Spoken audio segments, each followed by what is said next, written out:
Você já deve ter ouvido falar nas 12 tribos de Israel e que 10 delas se perderam, exilado.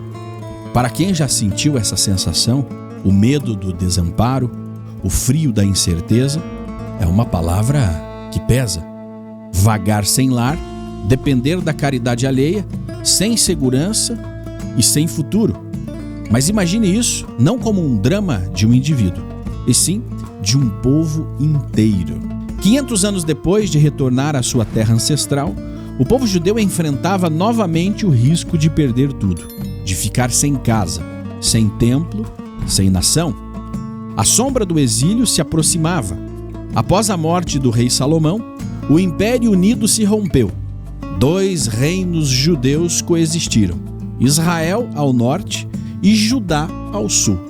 E como toda a nação dividida, eles viveram altos e baixos, espirituais, econômicos e militares.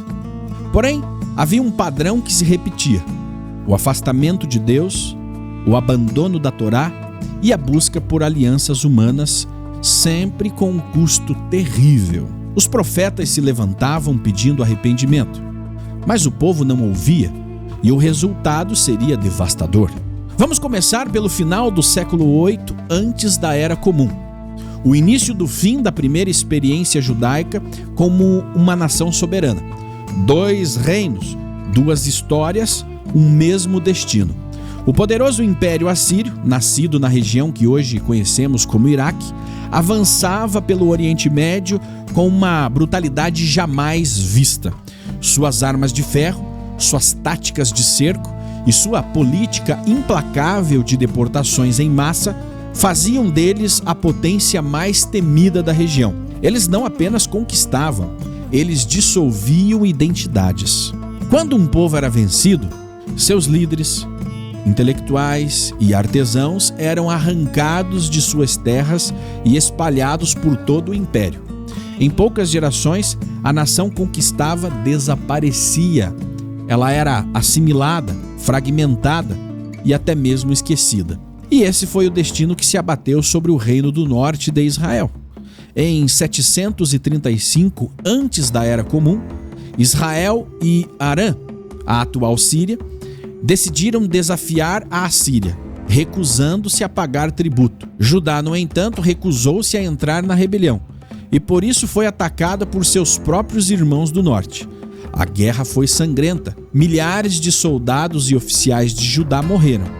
O rei Acás, desesperado, ouviu o profeta Isaías que lhe trouxe uma promessa: a jovem conceberá e dará à luz a um filho.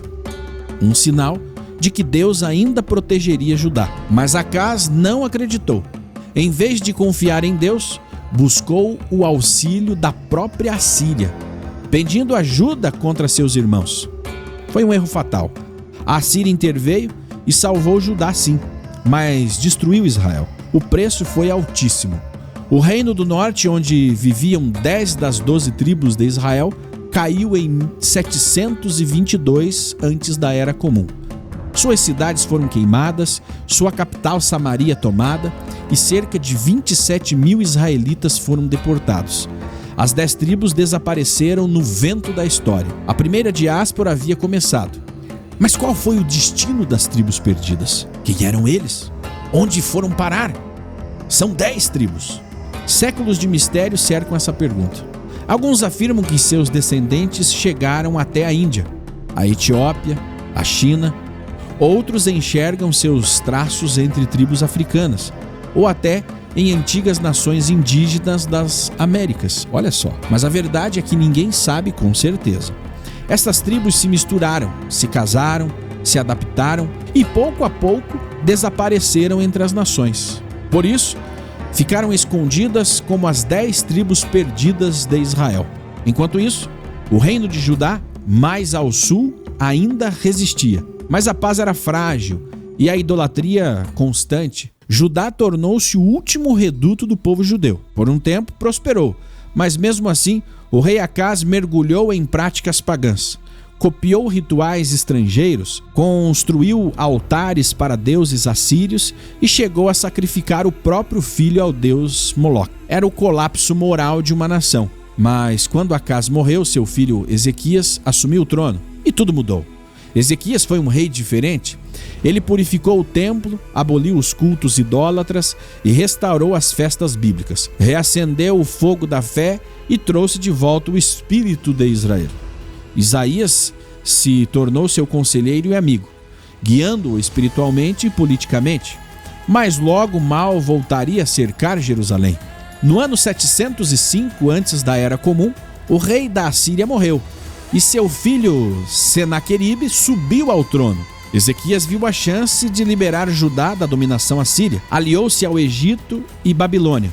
Mas Isaías o advertiu: não confie nos homens, confie apenas em Deus.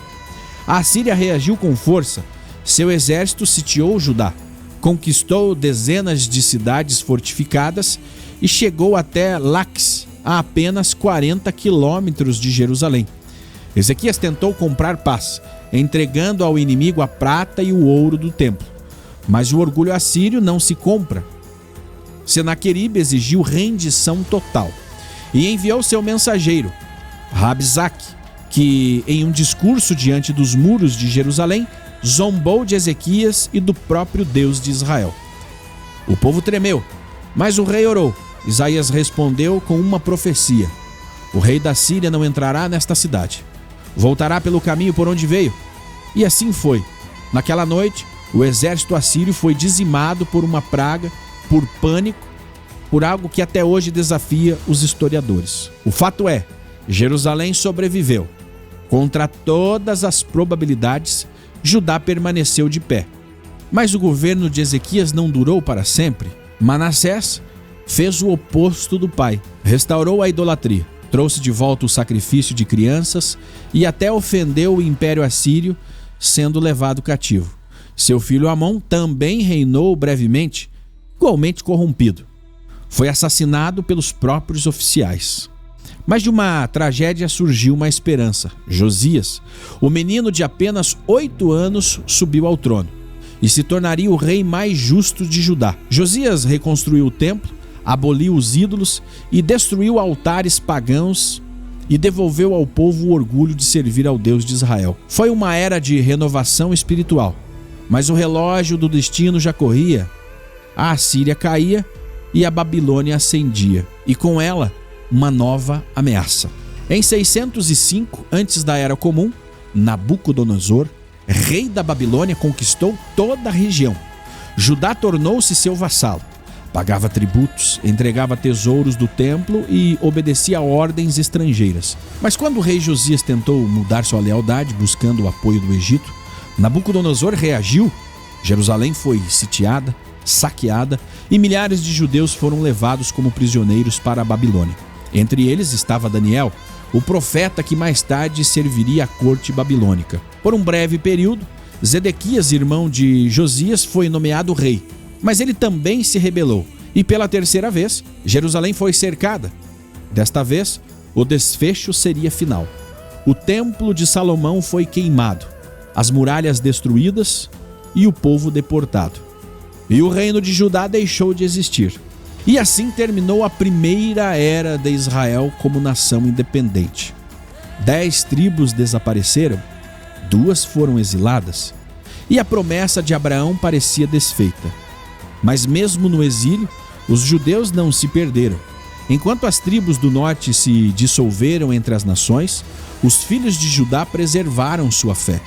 Eles juraram lembrar Jerusalém e por 70 anos viveram em cativeiro, recitando as palavras dos Salmos: se eu me esquecer de ti, ó Jerusalém, que se seque a minha destra. Quando o exílio terminou, muitos escolheram não voltar a Israel. Mas aqueles que retornaram reconstruíram não apenas uma cidade, reconstruíram uma identidade. Até hoje, o povo judeu recorda essa tragédia no jejum de Tisha B'Av, o 9º dia do mês de Av, e o dia mais triste do calendário judaico. Foi neste dia que o primeiro templo foi destruído. Neste mesmo dia, séculos depois, o segundo templo também caiu sobre os romanos. E no mesmo dia, séculos mais tarde, vieram outras dores. A expulsão da Inglaterra em 1290, a expulsão da Espanha em 1492 pela Inquisição e tantas outras tragédias, até mesmo o Holocausto.